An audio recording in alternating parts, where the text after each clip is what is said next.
Hello, everybody. Welcome back. It's your boy RM, and today I've watched something horrendous. And you know what that was? I watched Velma, episode 9, and it was the worst episode by far. It was just completely redundant at all. There was no point or reason to the episode. And you know what? I could say the video is over, but as my obligation to you, I have to tell you what stupid things happened in this episode.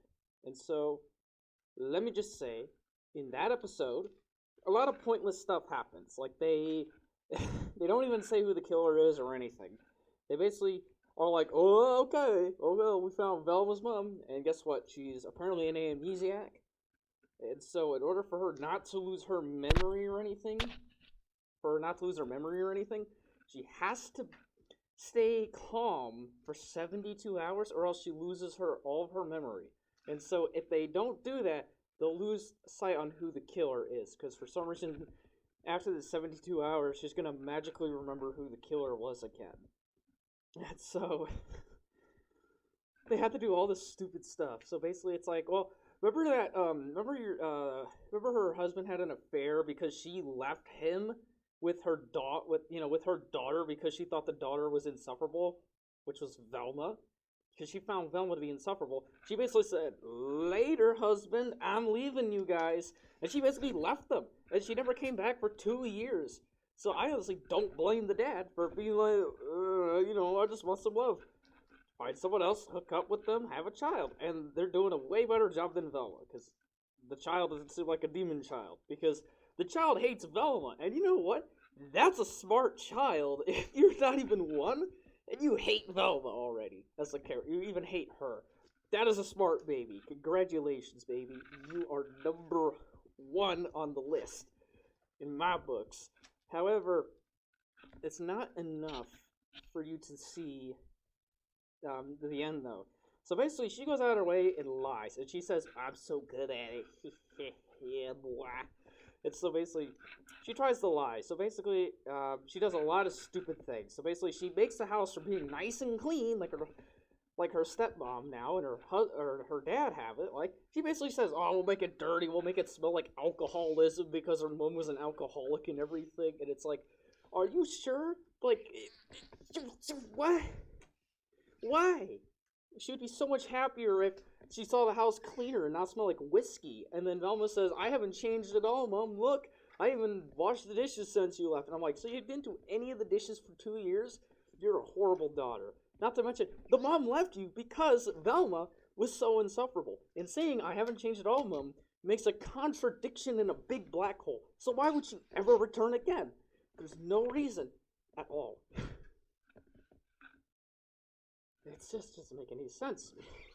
So then, with the child and the affair stuff, Velma basically has to make a thing of, "Oh, your husband didn't have an affair. I just had a child with Norville." And it's like, and of course Norville's like, "Wait, what? No." And of course she drags Norville into it.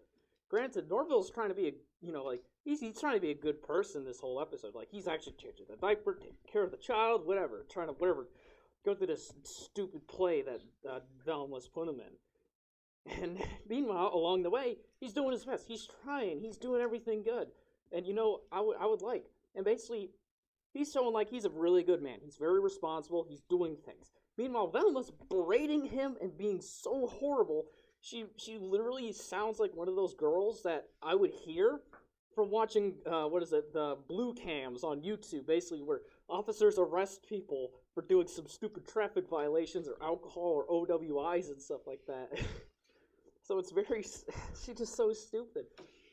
So then basically, while that happens, there's a B plot, which is basically the brains are popular in school now, basically are popular on whatever the universe's equivalent of TikTok is. And then it's to the point where, why they're doing that, Daphne has been rejected from the popular girls because she quote-unquote left the brains for dead, even though they had saved them. So it doesn't make any sense whatsoever. And, Fred is also, they constantly shat on him too, so it's like, he's not popular either. So then it's to the point where to become popular, they pretend to date and then break up, create drama just to become relevant again. So it just sounds like it almost sounds like a Nico Avocado thing with his boyfriend, and every time he breaks up. And you know what? And you know what? The jokes on this show are is almost as dead as my soul at this point, where there is just nothing alive. There is no one there at all. It's just the meta jokes are so bad. It is just crippling to watch. It is more crippling than my grandma. Stuff like that. It's just so bad.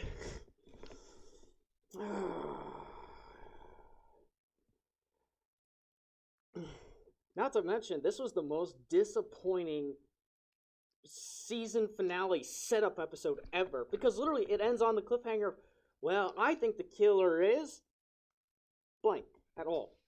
It's like they don't even give you any clues, like how the episodes were set up beforehand. There's no clues. They try to fake you out in that episode by making Velma say, "Oh, I think it's Dorville's dad" for some reason because he has a welder's mask. And it's like, no, you can't. That's literally one thing. You need more than one clue, which is welder's mask. No, you need more than that. It's like, it's to the point where all the evidence we have, it's just there's not really much of a mystery at all. And really, the only mysteries I've heard of was, I honestly thought the mayor, only because he fits the build description of the killer, which is basically just big old shoulders, whatever. I saw another video, I think it was like Eddie Grimm reactions videos. Basically, I saw him, and he made a full theory about, I think he predicted that it was Fred's dad. And it's like, and Fred's dad seems like it has the most motivation. And it's like, oh, you think it would be him? And then the true answer is,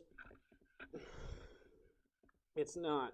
But I'll let you know why in episode 10, because I don't want to explain any more about this episode, because it is just that insufferable. It's just that little content in there. I'm just saving you from everything else, because, I'm saving you from the naked shower scenes that they do again, where Velma's also naked too, and also who would want to see her naked as well? So that completely breaks the theory of, oh, just Velma's 15. Yeah, no, frick it. High schoolers are 15 and 16-year-olds. All naked in the shower again, and they're all assaulting each other? No, I'm leaving that out. I'm not even going to show the clips at all. There's nothing good about this episode, and I'm leaving it from here. Everybody have a good night. I'm not having a good night, and I'm hoping you have a good night for watching me suffer. So, everyone like and subscribe. Please, it would make me feel so much better after watching this show, and have a good day.